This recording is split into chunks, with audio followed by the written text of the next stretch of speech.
Live हो गया? ठीक है। नमस्कार दोस्तों, मैं नीरज कुमार अपने YouTube चैनल इंडिया 99 स्टडी में आप लोगों का स्वागत करते हैं। आज हम केमिस्ट्री में 11th की केमिस्ट्री का चैप्टर नंबर 2 एटॉमिक स्ट्रक्चरल परमाणु संरचना की बात करेंगे।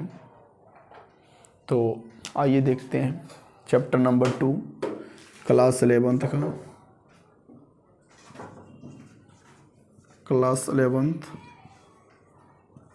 का चैप्टर नंबर 2 पढ़ाएंगे। ठीक है, क्लास 11th का, और ये क्लास 11th का हम आप लोगों को पढ़ाएंगे केमिस्ट्री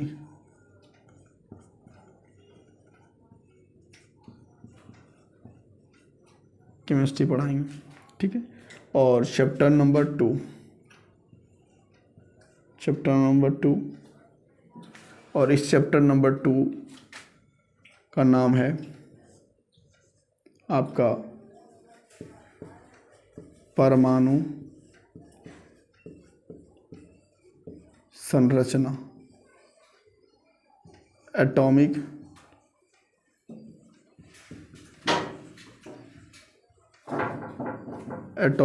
स्ट्रक्चरल।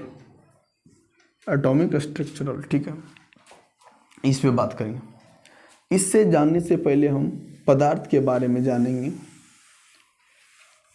कि पदार्थ क्या होता है। पदार्थ जो है आपका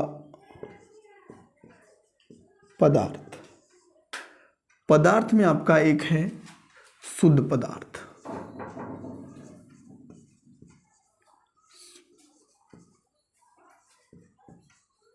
शुद्ध पदार्थ, इस शुद्ध पदार्थ के दो भाग होते हैं। एक होता है परमाणु, एक होता है आपका तत्व, और दूसरा होता है ये यौगिक।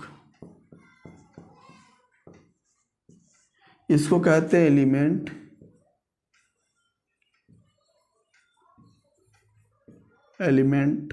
इसको कहते हैं कंपाउंड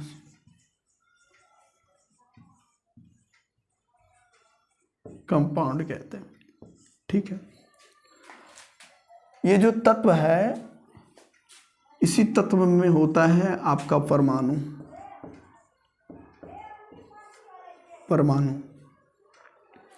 और ये परमाणु जो है 3 मौलिक कणों में टूटता है। ये परमाणु जो है आपका 3 मौलिक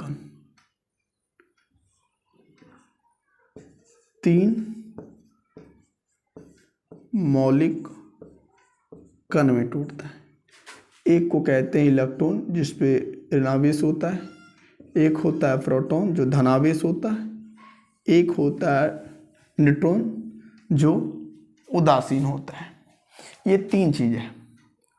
तो अगर आपसे पूछा जाए कि किसी भी पदार्थ की सबसे सूक्ष्म कण क्या होता है, तो किसी भी पदार्थ की सबसे सूक्ष्म कण को आप क्या बोल सकते हैं? परमाणु बोल सकते हैं। और ये परमाणु जो है आपको 3 रूपों में टूटता है, इलेक्ट्रॉन, प्रोटॉन, न्यूट्रॉन। ठीक है, तो पदार्थ का शुद्ध रूप, पदार्थ की 2 अवस्था, एक शुद्ध रूप, एक अशुद्ध रूप। पदार्थ के जो शुद्ध रूप होता है, इसी शुद्ध रूप के अंतर्गत आता है तत्व और यौगिक। इसी तत्व के अंतर्गत होता है परमाणु, और परमाणु को 3 मौलिक कणों में विभाजित किया गया, इलेक्ट्रॉन, प्रोटॉन, न्यूट्रॉन, और आपका ये कंपाउंड है यौगिक। अन्य तत्व में आपको दिखेगा, जैसे एलिमेंट की बात करेंगे तो एलिमेंट में आपको दिखेगा, मान लिया जाए कि एलिमेंट का एग्जांपल लेते हैं, तो इसमें आपको दिखेगा क्या? एलिमेंट में आपको दिखेगा सोना, Au, इसको ऑरम भी कहते हैं, Ag यानी चांदी यानी कि सिल्वर। आपको दिखेगा, इसी में दिखेगा Na सोडियम, इसी में आपको दिखेगा कार्बन, और इसी में आपको ETC, बहुत सारे एलिमेंट दिखेंगे। ये सारे तत्व हैं। तत्व के भी अंतर्गत आपको इसको भी 3 रूपों में विभाजित किया गया। इस तत्वों को 3 रूपों में तोड़ा गया, इस तत्वों को भी 3 रूपों में तोड़ा गया। तो ये तत्व जो है आपका, एक होता है धातु, दूसरा होता है अधातु, और तीसरा आपका होता है उपधातु। 3 हुआ है, ठीक है। ये यौगिक, जो यौगिक के अंतर्गत आता है आपका, यौगिक का एग्जाम्पल हम देख लेते हैं। यौगिक आपका होता है जैसे H2 यौगिक, CO2 एक यौगिक, H2SO4 सल्फ्यूरिक अम्ल यौगिक, HCl हाइड्रोक्लोरिक अम्ल। ये जो आपका है यौगिक का एग्जाम्पल है, ठीक है। ये भी यौगिक है और ये आपका एलिमेंट होता है क्या है। 2 चीज आप समझिए। सबसे पहले यौगिक, हम यहाँ आप देखते हैं कि जैसे मान लिया जाए आपका कि अगर 2 एलिमेंट, 2 समान परमाणु, यानी इसका मतलब वो 2 समान परमाणु, 2 समान परमाणु, जब 2 समान परमाणु आपस में जुड़ता है, क्या करता है, जुड़ता है, तो ये बनाता है अणु। क्या बनाता है, अणु। ये क्या, H2 अणु। अगर 2 असमान परमाणु, जैसे मान लिया जाए कि हाइड्रोजन है और दूसरा कोई ऑक्सीजन है, तो ये आपका दोनों परमाणु, लेकिन ये 2 परमाणु कैसा परमाणु, असमान परमाणु।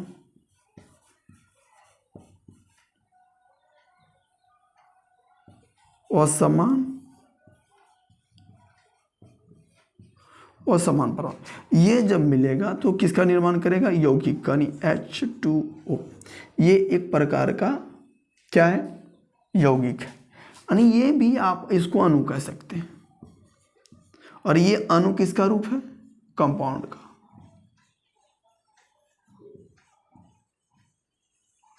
यानी यौगिक का,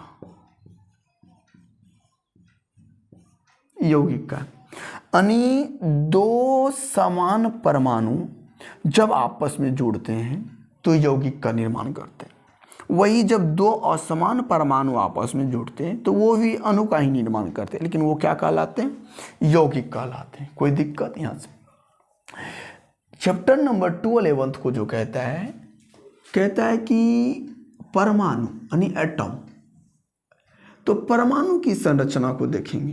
क्या है परमाणु की संरचना, यानी होता है कि दूसरा चैप्टर का नाम है एटॉमिक स्ट्रक्चर, परमाणु संरचना।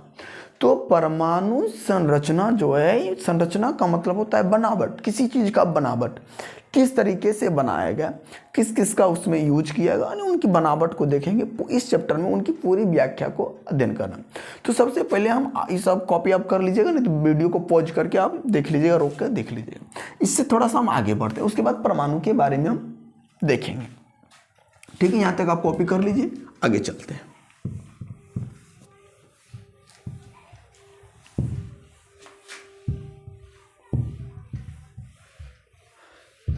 सबसे पहले परमाणु को देखते हैं कि परमाणु होता क्या है।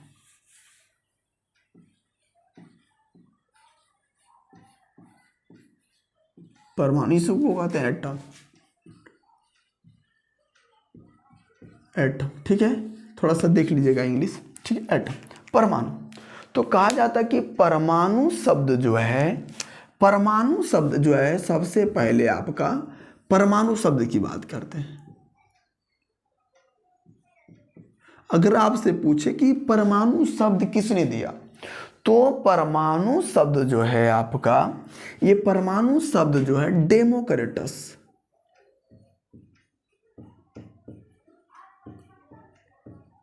डेमोक्रिटस नामक वैज्ञानिक ने दिया। अगर आपसे कोई पूछे कि परमाणु शब्द किस भारतीय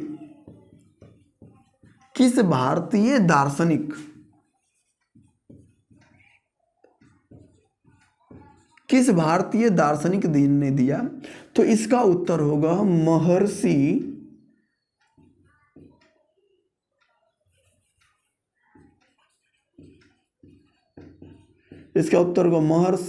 कणाद। ठीक है। अगर आपसे कोई पूछे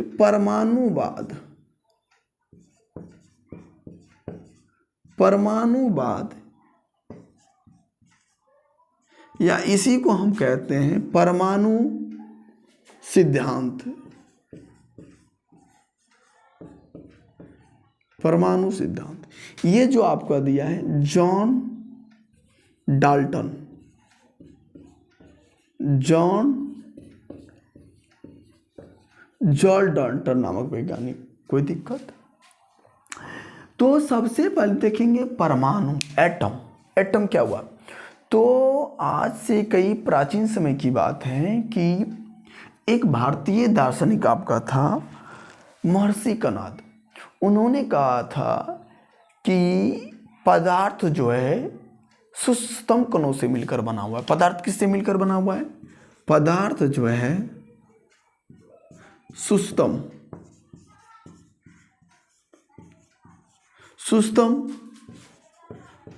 कणों से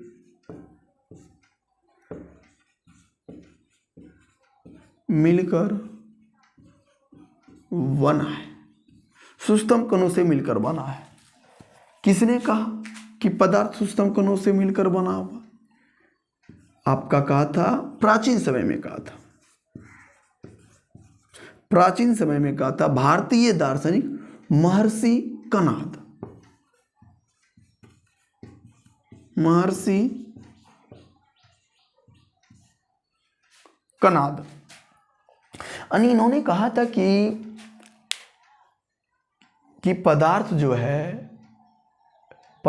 है सुस्तम कणों से मिलकर बना। सुस्तम कणों का संग्रह, सुस्तम कणों से मिलकर पदार्थ बना है। किसका कहना था? महर्षि कणाद का। लेकिन इन्होंने इसी सुस्तम कण को उन्होंने एटम का क्या कहा? इन्हीं सुस्तम कणों के उन्होंने क्या कहा? ये जो आपका सुस्तम कण है इसी को महर्षि कणाद ने क्या कहा? एटम। और इसका मतलब होता है परमाणु। जैसे जैसे समय बीतता गया, दशक बीतता गया, तो महर्षि कणाद ने कहा था, जो कथन कहा था इन्होंने कि पदार्थ सुस्तम कणों से मिलकर बना हुआ है। समय बीतता गया और बहुत सारे वैज्ञानिक, जैसे प्लूटो एक वैज्ञानिक है, इसी प्रकार अरस्तु एक वैज्ञानिक है, अरस्तु, और एक है लुसियम। ये सभी वैज्ञानिकों ने महर्षि कणाद जो प्राचीन समय में बात बोला था, इन्हीं के बातों पर इन्होंने अपना सहमति को जाहिर किया और बताया कि नहीं, जो महर्षि कणाद कह रहा है कि पदार्थ सुस्तम कणों से मिलकर बना हुआ, ये सत्य है। क्या है? सत्य है। तो जैसे जैसे दशक बीतता गया, समय बीतता गया, और उसके बाद जॉन डाल्टन आए। फिर जॉन डाल्टन ने अपना परमाणु सिद्धांत दिया, और परमाणु सिद्धांत में जॉन डाल्टन अपना उस परमाणु सिद्धांत को व्याख्या किया। इसको कॉपी करिएगा, फिर हम जॉन डाल्टन के परमाणु सिद्धांत के बारे में बताएंगे। ठीक है, इसको मिटाते हैं। ठीक है,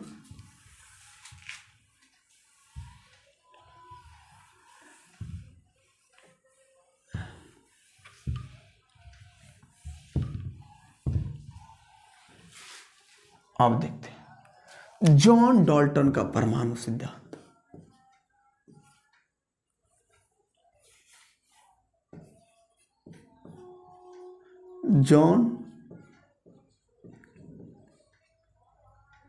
जॉन डाल्टन का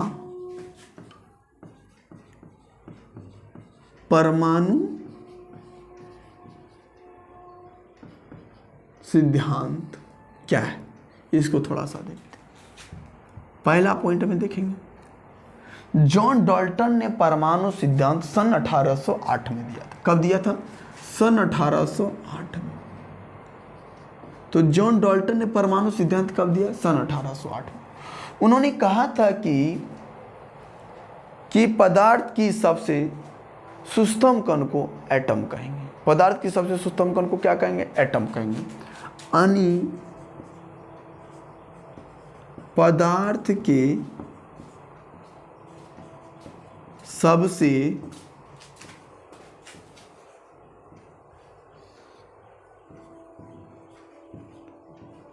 सुस्तम कण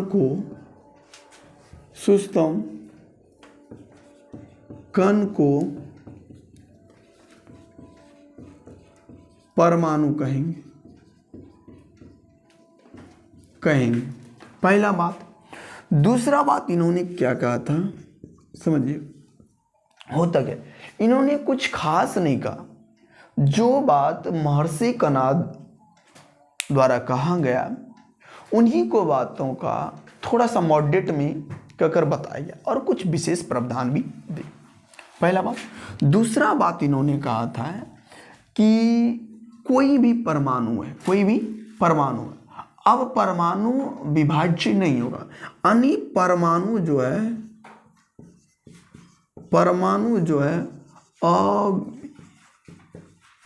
अविभाज्य है। परमाणु कैसा, अविभाज्य है, यानी इस परमाणु का खंड अब संभव नहीं है, अब इसको आप खंडित नहीं कर सकते हैं। दूसरा बात, तीसरा बात, इन्होंने तीसरा कथन बोला था कि कोई भी पदार्थ क्या है, कोई भी पदार्थ, वो पदार्थ जो होगा एक ही प्रकार के परमाणुओं से मिलकर बना होगा। पदार्थ एक ही प्रकार के परमाणुओं से मिलकर बना होगा, एक ही प्रकार के परमाणुओं से मिलकर बना होगा। ये दूसरा बात है। अब एक बात समझिए, उनका कहना था, इसको थोड़ा सा समझते हैं।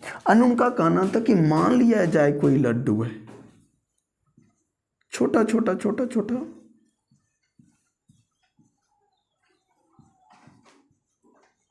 इस तरीके से मान लिया जाए क्या, एक लड्डू है, लड्डू। इस लड्डू में यानी कि जो बूंदिया भाग लिया होगा लड्डू बनाने में, वह बूंदिया का जो आकार होगा, वह बूंदिया जो होगा एक ही प्रकार का होगा,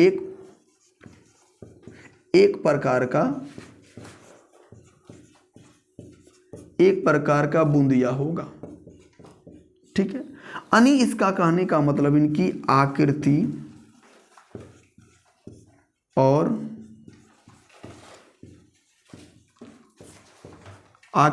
आयतन समान होगा, ठीक है। यानी इसके मतलब यह समझिए कि अगर आप लड्डू बनाए होंगे तो वह एक ही प्रकार के बूंदिया से मिलकर बना होगा। तो जब एक ही प्रकार से बूंदिया से मिलकर बना होगा तो इससे आप अगर एक बूंदिया निकालिएगा, जब एक बूंदिया निकालिएगा तो इस बूंदिया का जो होगा आकार एवं आकृति क्या होगा, समान होगा। क्या होगा, समान होगा। समझिए, आप इसको समझिए, आप क्या समझना है, पदार्थ समझिए, और इसको क्या समझना, इस बूंदिया को आप समझिए परमाणु। अन्य इसका कहना है कि पदार्थ जो बना होगा, एक पदार्थ जो बना होगा वो एक ही प्रकार के परमाणु से बना होगा, और वह एक ही प्रकार का परमाणु की आकृति एवं आयतन कैसा होगा, निश्चित होगा, कोई दिक्कत। लेकिन आगे चलकर ये जब मॉडर्न एटॉमिक थ्योरम, आधुनिक परमाणु सिद्धांत आता है तो वहाँ पे क्या हो जाता है, गलत हो जाता है, जिसकी चर्चा हम आगे करेंगे, ठीक है। यहाँ तक किसी को कोई दिक्कत समझने में? अगला पॉइंट उन्होंने क्या कहा था, अगला पॉइंट उन्होंने कहा था कि भिन्न भिन्न पदार्थ, चौथा पॉइंट कहा था उन्होंने कि भिन्न भिन्न, कैसा, भिन्न भिन्न पदार्थ, भिन्न भिन्न पदार्थ का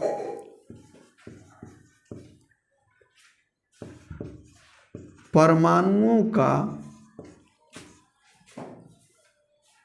भिन्न भिन्न प्रकार के भिन्न भिन्न पदार्थ का, यानी भिन्न भिन्न पदार्थ का परमाणुओं का आकार एवं आकृति, या इसी को यहाँ पे आयतन भी लिख देते हैं, कोई दिक्कत, एक ही बात है, आयतन भी आयतन भी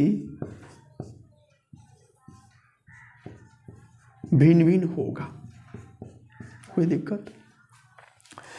पांचवा पॉइंट की बात करते हैं। उन्होंने कहा कि जब कोई रासायनिक अभिक्रिया होगा, जैसे रासायनिक अभिक्रिया का मतलब हुआ जब दो या दो से अभिकारक, जब दो या दो से अधिक अभिकारक लेते हैं और अभिक्रिया जब संपन्न होने के बाद जिस उत्पाद का निर्माण करता है उसे प्रतिफल कहते हैं।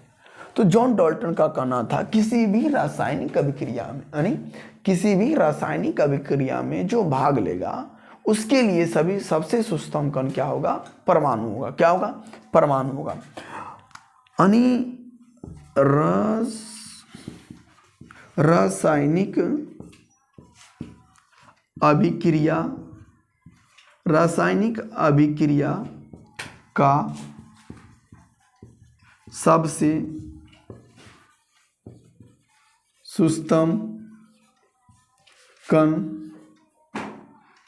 सूक्ष्म कण क्या होगा? परमाणु होगा। ठीक है, ये जो कथन जॉन डाल्टन ने कहा था, ये कथन अभी भी क्या है? सही है। अभी भी किसी भी रासायनिक अभिक्रिया के लिए सबसे सूक्ष्म कण परमाणु होता है। अन्य रासायनिक अभिक्रिया में किसी भी तत्वों का परमाणु ही भाग लेता है, परमाणु ही भाग लेता है। तो ये जॉन डाल्टन के परमाणु सिद्धांत है, ये प्रमुख परमाणु सिद्धांत है। इस जॉन डाल्टन के परमाणु सिद्धांत जब आया तो इनके परमाणु सिद्धांत में बहुत सारा खामियां देखने के लिए मिला। इसको देखते हुए मॉडर्न एटॉमिक थ्योरम आया और मॉडर्न एटॉमिक थ्योरम में बहुत सारे जॉन डाल्टन की खामियों को बताया गया। जैसे आपका ये कथन जो है कि पदार्थ एक ही प्रकार के परमाणुओं से मिलकर बना, ये कथन आगे चलकर मॉडर्न एटॉमिक थ्योरम में गलत होता है। फिर उन्होंने ये कहा था कि परमाणु अविभाज्य है, ये भी एटॉमिक थ्योरम में जाकर, मॉडर्न एटॉमिक थ्योरम में जाकर गलत होता है। क्यों होता है? कि परमाणु के आगे चलकर किसका किसका खोजा जाता है? इलेक्ट्रॉन, प्रोटॉन और न्यूट्रॉन, जो न्यूट्रॉन, इनकी खोज होने के बाद यह कथन गलत हो जाता है। और ये कथन कब गलत होता है आपका? एक ही प्रकार के परमाणु से मिलकर कोई पदार्थ बना होता है, ये कब गलत होता है? जब आपका समस्थानिक का खोज होता है, आइसोटॉप, समस्थानिक का खोज होता है, तब ये क्या हो जाता है? ये कथन गलत हो जाता है, कोई दिक्कत। जब ये कथन दिक्कत हुआ तो ये भी कथन ऑटोमेटिक गलत हो गया, क्योंकि कहा सब पदार्थ के सबसे सूक्ष्म कण को परमाणु कहते हैं, लेकिन सब पदार्थ के सबसे सूक्ष्म कण क्या हो जाता है? इलेक्ट्रॉन, प्रोटॉन, न्यूट्रॉन हो जाता है। यह भी कथन गलत होगा। तो ये मॉडर्न एटॉमिक थ्योरम आने के बाद जॉन डाल्टन के परमाणु सिद्धांत जिन्होंने 1808 में दिया था वह गलत हो जाता है। किसी को कोई दिक्कत यहाँ तक समझने? अगर समझने में दिक्कत हो तो वीडियो एक दो बार आगे पीछे करके आप देख सकते हैं। चलिए यहाँ से कॉपी करिएगा, उसके बाद हम थोड़ा सा आगे बढ़ते हैं। यहाँ तक किसी को कोई दिक्कत नहीं होगा, आगे बढ़ते हैं। अब यहाँ के बाद हम आते हैं थोड़ा सा कई तो इलेक्ट्रॉन की खोज। अब यहाँ से जब आपका परमाणु की बात हुआ तो जॉन डाल्टन ने क्या कहा था कि परमाणु जो है किसी भी पदार्थ की सबसे सूक्ष्म कण को परमाणु कहते हैं। तो आदमी ने, कई वैज्ञानिक ने इस परमाणु को मतलब उस परमाणु को खखोरने का काम किया और उसमें देखने का काम किया। क्या ये जॉन डाल्टन ये बात बोला, ये सत्य है?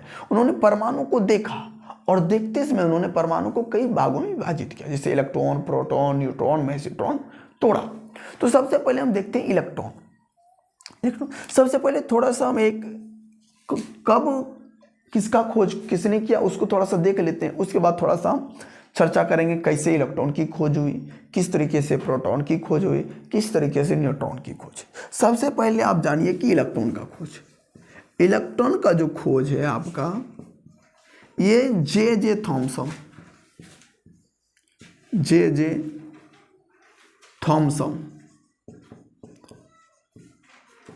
जे थॉमसन नामक वैज्ञानिक ने किया। कोई दिक्कत? उसके बाद आता है प्रोटॉन की खोज, जिसमें पॉजिटिव।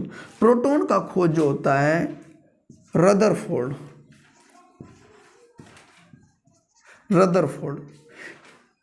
और उसके बाद न्यूट्रॉन का जो खोज है, इसकी खोज किया है जेम्स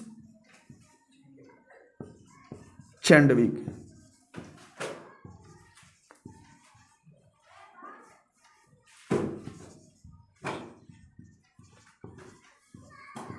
ठीक है, जेम्स चैडविक ने किया। अब मुद्दा यहाँ पे फंसता है कि प्रोटॉन का खोज आप देखिएगा तो कभी कभी गोल्डस्टीन लिखता है। क्या लिखता है? गोल्डस्टीन। ठीक है, यहाँ पे क्या लिखता है? गोल्डस्टीन।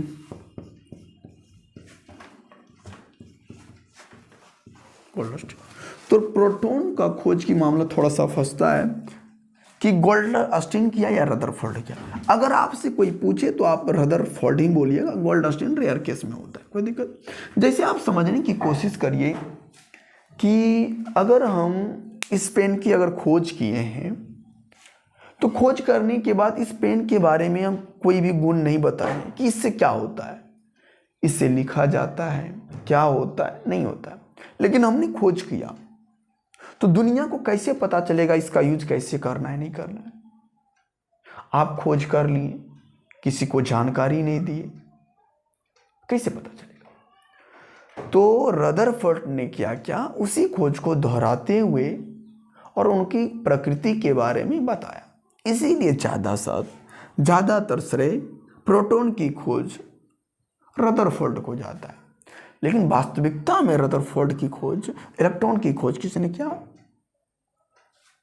प्रोटॉन की खोज किसने किया? गोल्डस्टीन। कोई दिक्कत? इसकी व्याख्या आगे चलकर हम विस्तार पूर्वक करेंगे। सबसे पहले हम पढ़ते हैं, ये आपका 3 मौलिक कण था। किसके 3 मौलिक कण थे? एटम का, यानी परमाणु का। यही तो बात हुआ ना। जैसे ही जॉन डाल्टन अपने परमाणुवाद में बोले थे कि परमाणु जो है अविभाज्य है, लेकिन वैज्ञानिकों ने क्या किया?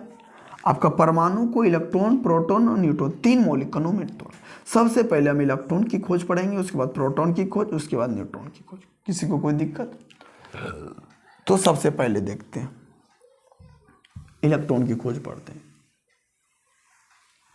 इलेक्ट्रॉन का जो खोज है आपका, ये कैथोड किरणें से की गई। कौन सी किरणें से? कैथोड किरणें से। तो यहां पे पहला हेडिंग देंगे हम कि कैथोड किरणें द्वारा इलेक्ट्रॉन की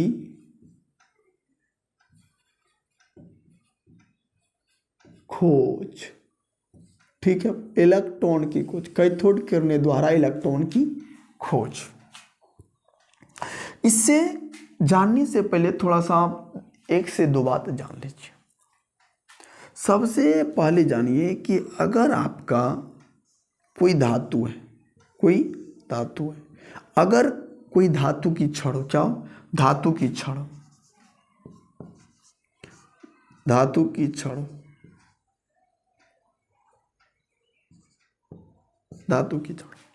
अगर इस धातु की छड़ पर आपका अगर पॉजिटिव आवेश, कैसा आवेश? पॉजिटिव, तो इसे हम कहेंगे एनोड। क्या कहेंगे? एनोड। यदि किसी धातु की छड़ पर निगेटिव आवेश हो, कैसा आवेश हो? निगेटिव। धातु की छड़ है, धातु की क्या है? छड़ है, तो इस पे निगेटिव आवेश हो तो इसको बोलेंगे कैथोड। क्या बोलेंगे? कैथोड। यानी धातु की जिस छड़ पर धनात्मक आवेश हो, एनोड।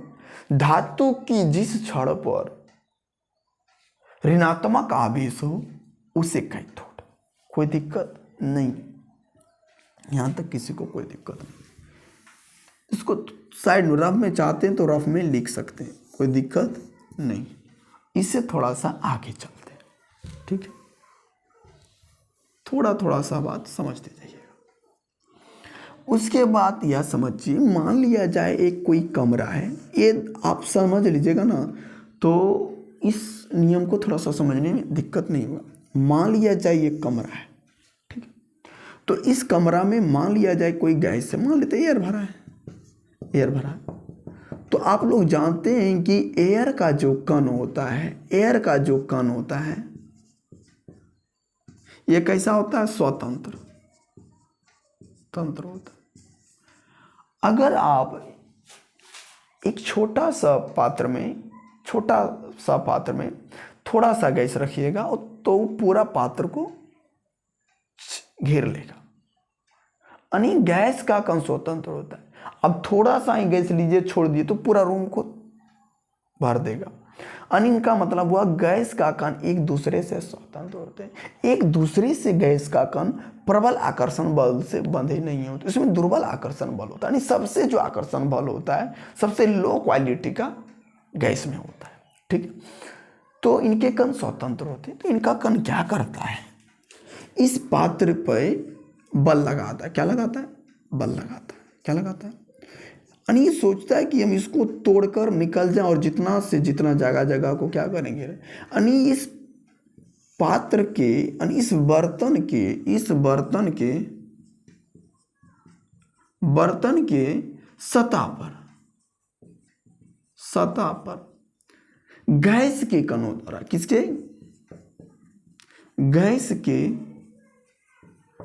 कणों द्वारा दाब लगाया जाता है। क्या लगाया जाता है? दाब,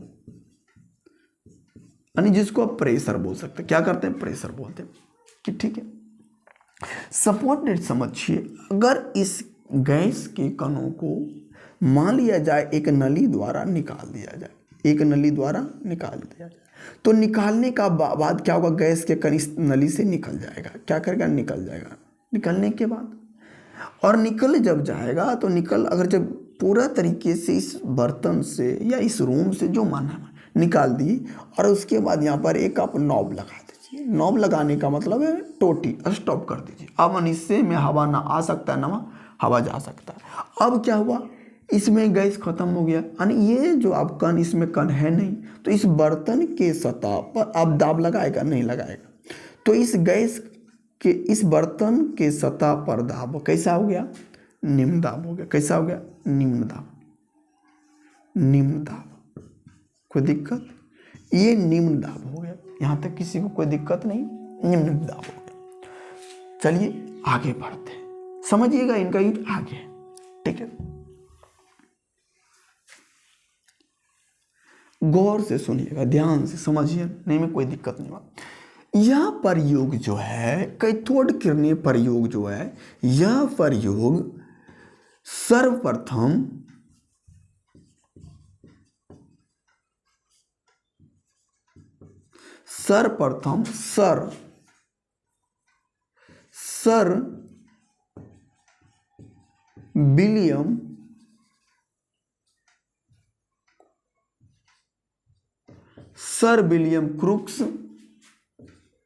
सर विलियम क्रूक्स नामक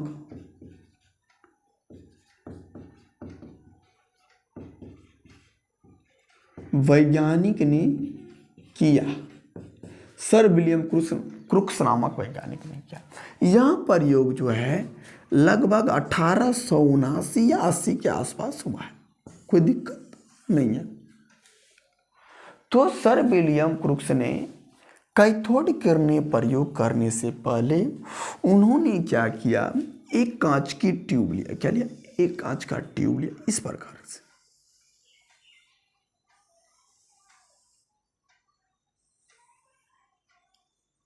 ठीक, इस प्रकार के कांच का ट्यूब लिया, और ट्यूब लेते समय उन्होंने क्या किया? यहाँ पर एक निर्वात नली रखी, और इसमें जितना इस ट्यूब में भरा गैस था उस गैस को निकाल दिया। क्या किया? निकाल दिया। और निकालने के बाद यहाँ पर क्या किया? एक नॉब लगा दिया, यानी जिससे आप ऑन ऑफ कर सकते, जिससे आप टोटी कर सकते। ये क्या है? निर्वात पंप।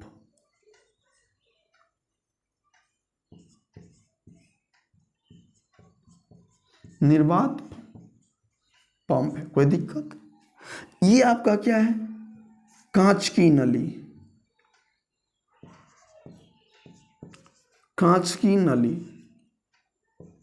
या कांच की ट्यूब कह सकते, कोई दिक्कत।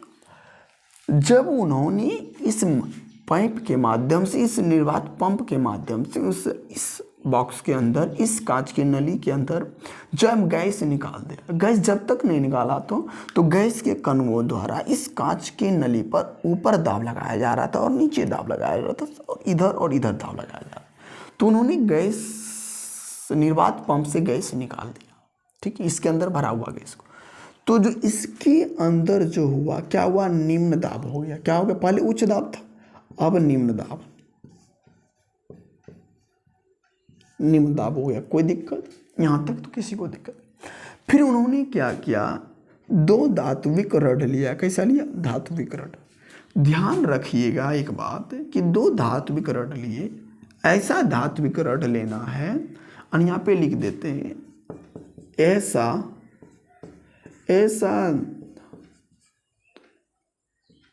ऐसा धातुई छड़ या रड एक ही बात है। ऐसा धात्विक छड़ लेना है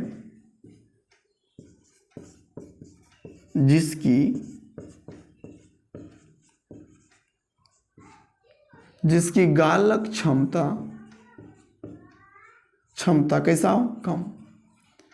और ऐसा नहीं कि प्रयोग करने से पहले ये छड़ क्या हो, गल जाए, ऐसा नहीं होना, अन्य की गालक क्षमता कम होना चाहिए। उन्होंने 2 धात्विक छड़ ली, कोई दिक्कत। और उन्होंने क्या किया, इस धातु के छड़ को लेने के बाद उन्होंने एक बैटरी से जोड़ दिया। किससे जोड़ा, एक बैटरी से। उन्होंने क्या किया, एक बैटरी से इसको जोड़ दिया। कोई दिक्कत,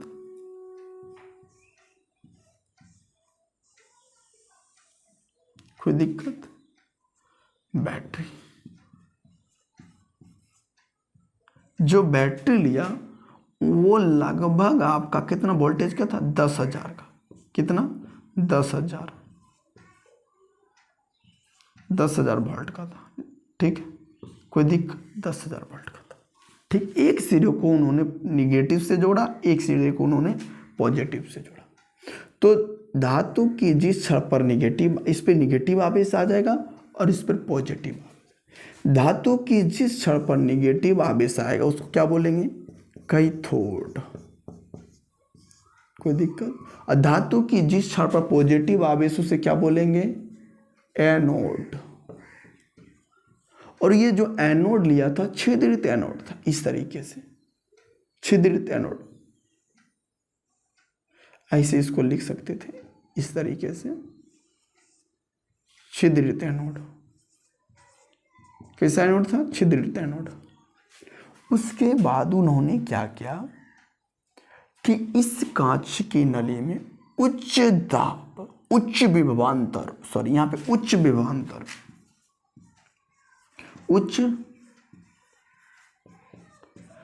उच्च विभवांतर एवं निम्न दाब, यानी अचानक उन्होंने इस कांच के ट्यूब में उच्च विभवांतर और निम्न दाब दिया।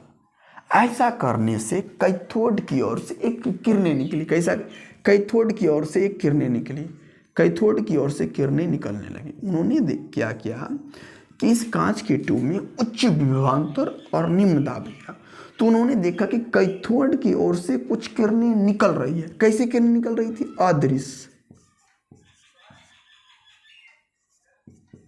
अदृश्य किरण, ठीक है। तो यहां पे एक सवाल उठता है, आप कह सकते हैं कि सर अदृश्य किरणें उठी तो कैसे पता चला।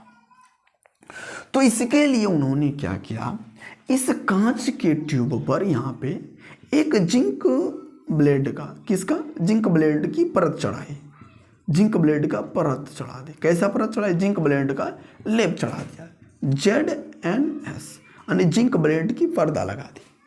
तो उन्होंने देखा कि इधर से जब अदृश्य किरणें निकल रही है तो इस छिद्रित एनोड को पार करके इस पर्दे पर, जिंक ब्लेड की पर्दे पे, सतह पे टकरा कर यहाँ पर एक लाइट उत्पन्न कर रहा है। क्या कर रहा है, यहाँ पर एक लाइट उत्पन्न कर रहा है।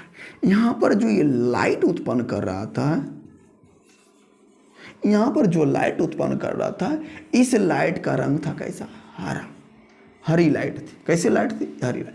इसी हरी लाइट को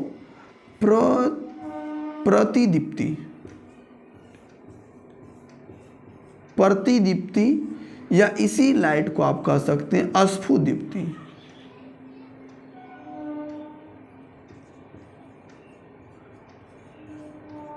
अस्फुदीप्ति, कोई दिक्कत। उन्होंने क्या किया कि उच्च विभवांतर और निम्न दाब पर जब उत्पन्न किया इस कांच की नली पर उच्च दाब और निम्न विभवांतर, उन्होंने देखा क्या कैथोड की ओर से एक अदृश्य किरणी निकल रही है और छिद्रित एनोड पार करके, किसको, छिद्रित एनोड पार कर इस जिंक ब्लेड की परत पर टकराकर एक हरे रंग की लाइट उत्पन्न कर, इसी हरे रंग की लाइट को प्रतिदीप्ति या अस्फुदीप्ति कहते हैं। तो ये जो अदृश्य किरणें निकला, इसी अदृश्य किरणें को हम कहते हैं कैथोड किरणें। कैसा किरणें कहते हैं, कैथोड। कैथोड किरणें क्या कहते हैं, कैथोड किरणें, कैथोड किरणें।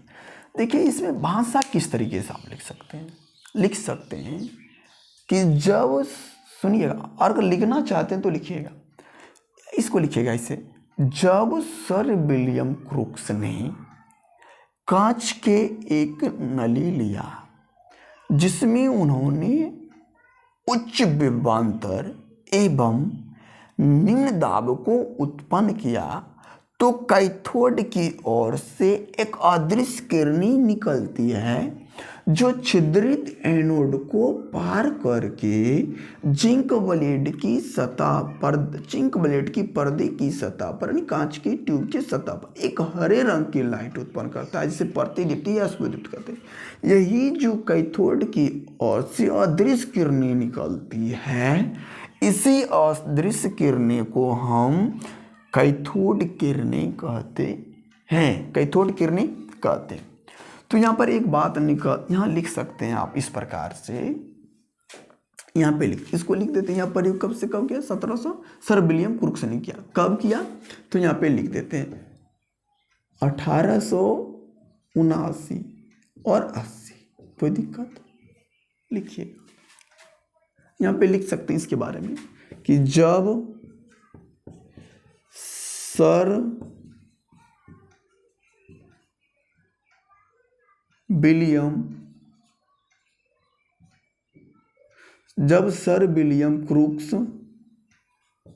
क्रूक्स ने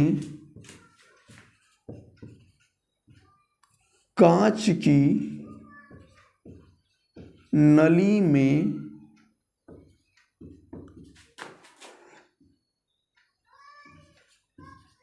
उच्च विभवांतर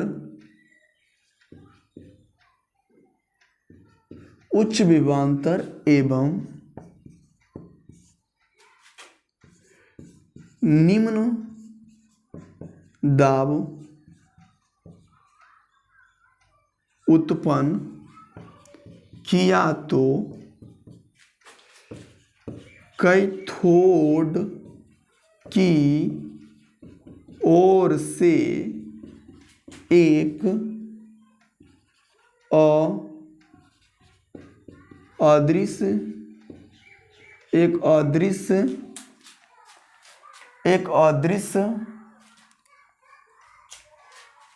यहाँ पे लिख देते अदृश्य किरणें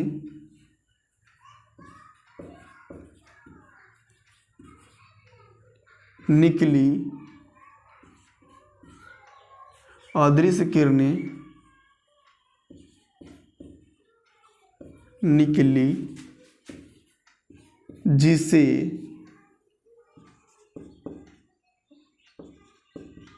कैथोड किरणें कहते हैं। कोई दिक्कत, यहाँ तक किसी को कोई दिक्कत नहीं होगा। यहाँ से थोड़ा सा वीडियो को रोक करके लिखिएगा, उसके बाद थोड़ा सा हम आगे पढ़ते हैं। अब हम पढ़ेंगे इनके प्रयोग, इनके कैथोड किरणें के गुण को थोड़ा सा देखेंगे। यहाँ तक किसी को कोई दिक्कत नहीं, आगे चलते हैं, ठीक है, मिटाते हैं।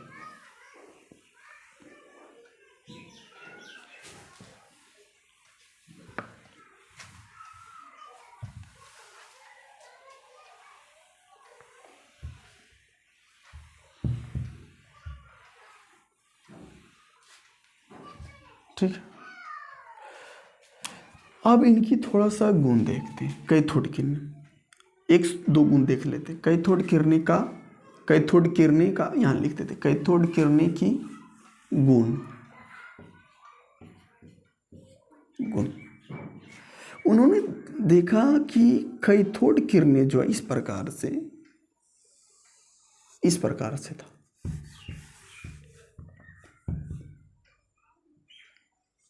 कैथोड किरणें, तो कैथोड किरणें में एक यहाँ पर छड़ था और एक यहाँ पर था, ऐसे करके बैटरी जुड़ा था। ठीक है, कोई दिक्कत, छोटा सा चित्र बनाते। इसको कहते थे आप कैथोड, इसको कहते थे एनोड। इस पे निगेटिव चार्ज था, इस पे पॉजिटिव चार्ज होता था। तो इधर से कैथोड किरणें निकल रही थी।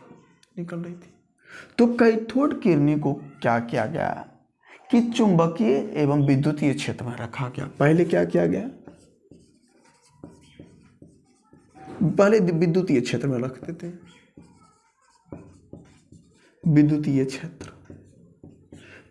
क्षेत्र में रखा गया, विद्युतीय क्षेत्र में रखा गया। तो एक सिरा जो था आपका निगेटिव था और दूसरा सिरा पॉजिटिव था। कोई दिक्कत, यही तो विद्युतीय क्षेत्र है। यहाँ पे विद्युतीय क्षेत्र था, एक और निगेटिव एक और पॉजिटिव। इसी के बीच में आपका कैथोड किरणें की प्रयोग रखकर चेक किया गया।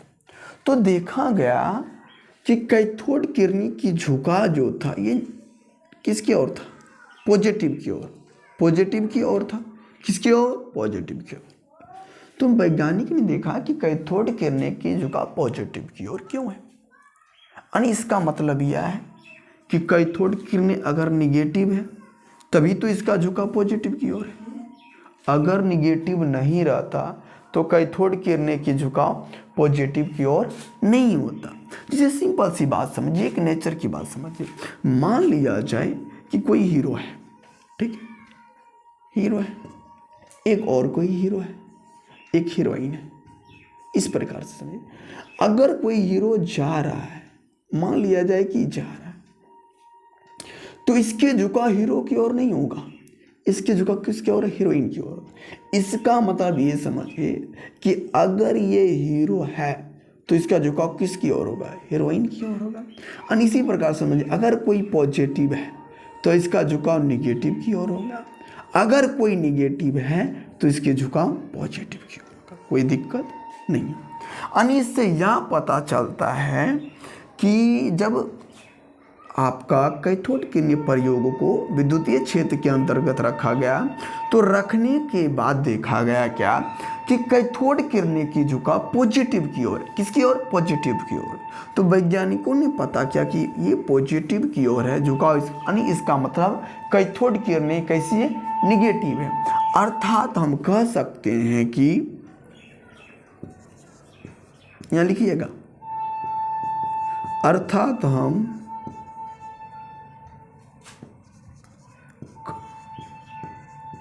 कह सकते हैं कि,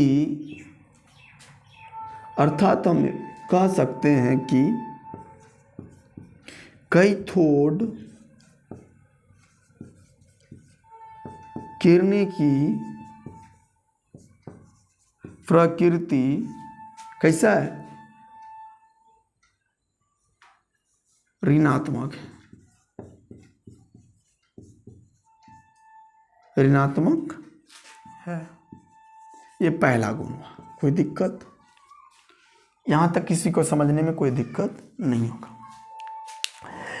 इससे आगे की चर्चा हम अगले वीडियो में करेंगे। तब तक के लिए जय भीम, जय भारत।